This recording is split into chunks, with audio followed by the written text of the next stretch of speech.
తనకు డబ్బు రాబోతోంది. ఆ డబ్బుతో సెకండ్ హ్యాండ్ కారు కొనాలా, ఫ్లాట్కు అడ్వాన్స్ కట్టాలా, ఆ డబ్బును ఫిక్స్డ్ చేయాలి, వడ్డీలకు తిప్పాలా, రకరకాలుగా ఆలోచిస్తున్నాడు. వేడివేడి ఫిల్టర్ కాఫీ చేసిచ్చాడు అతనికి భార్గవ. నాయర్ హోటల్కు వెళ్ళి పెసరట్టు ఉప్మా తెచ్చాడు. అతడు ఏమాత్రం మొహమాటం లేకుండా తింటున్నాడు. చక్కగా మాట్లాడుతున్నాడు. ఎటొచ్చి తన పేరు అడ్రస్సు మాత్రం చెప్పడం లేదు.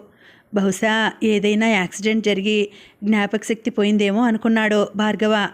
ఏది ఏమైనా అతనికి సంతోషంగా ఉంది. ఎస్టీడీ బూత్కు వెళ్ళాడు. అత్తారింటికి ఫోన్ చేశాడు. భార్య లైన్లోకి వచ్చింది.